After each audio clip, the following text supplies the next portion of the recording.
Speaker, 2 weeks ago, the gentleman from Oklahoma, Mr. Russell, offered an amendment to the National Defense Authorization Act regarding religion. Many of my colleagues on the other side of the aisle have attempted to use this amendment as a wedge in an effort to divide the American people. I want to take a few minutes to discuss the truth and the facts about its impact. In September of 1789, the first Congress considered demands made by many participants in the state conventions called for ratifying the U.S. Constitution. In response to many of those concerns, Congress approved by a voice vote the First Amendment to the United States Constitution and sent it to the states for ratification. The states ratified it in December of 1791. The first two clauses of the First Amendment address religious freedom. The first prohibits an establishment of religion so that citizens would not be forced to support a national church, as was the case in Great Britain.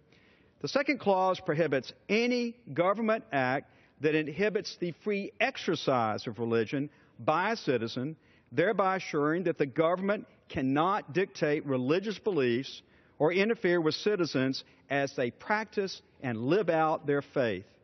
Historically, we have a proud tradition of Republicans and Democrats working together to protect free exercise under the First Amendment. A great example of this is the Religious Freedom Restoration Act, which passed this House by a voice vote in 1993.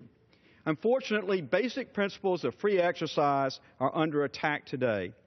In response, Mr. Russell's limited amendment would extend religious liberty protection to 4 categories of government contractors. It is important to note that one doesn't lose constitutional rights if he or she seeks to become a contractor of the government. Hence, contractors are protected in the free exercise of their religious beliefs and practices. The Russell Amendment makes explicit these contractors' rights to such employment of people who work for them. So let's look at the Russell Amendment. It states, any branch or agency of the federal government shall, with respect to any religious corporation, religious association, religious educational institution, or religious society that is a recipient of or offerer for a government contract, subcontract, grant, purchase, or cooperative agreement, provide protections and exemptions consistent with Section 702A and 702E2 of the Civil Rights Act of 1964 and Section 103D of the Americans with Disabilities Act of 1990. Again, note that the Russell Amendment is limited to these 4 categories of religious entities, and it does not apply to other private entities or individuals. Mr. Speaker, the 1964 Civil Rights Act is a landmark civil rights law which bans discrimination on the basis of race, color, religion, sex, or national origin. Title VII of the Act deals with discrimination in the workplace. Section 702 specifically protects the 4 categories of religious employers listed in the Russell Amendment. Hence, the Russell Amendment extends to these 4 categories of religious entities when they are working for or attempt to work for the government the same religious liberty rights they have had for over 50 years when operating in the private sector. This approach is neither new nor novel. The Americans with Disabilities Act of 1990 extends many of the same rights under the 1964 Act to people with disabilities.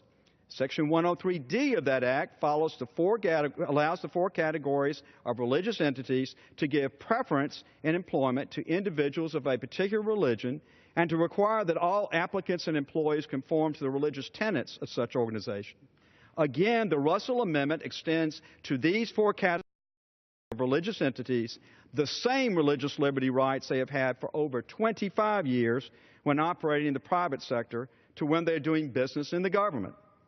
The opponents of the Russell Amendment say it provides for discrimination against the LGBT community. A simple review of the amendment and the underlying statutes demonstrates an absence of any reference to LGBT persons.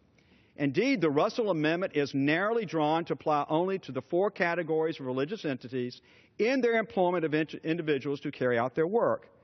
Any service or product produced by such an entity in a government contract would have to be provided to whomever the government requires, and that obviously and appropriately will include those in the LGBT community. Mr. Speaker, if the Russell Amendment is discriminatory, then so is the First Amendment, the Religious Freedom Restoration Act, the 1964 Civil Rights Act, and the Americans with Disabilities Act. If allowing a religious entity to employ persons who share its beliefs is discriminatory, then so are all these other Congresses. It is inaccurate to portray the Russell Amendment as anything other than a narrowly drawn effort to protect religious freedom. And I yield.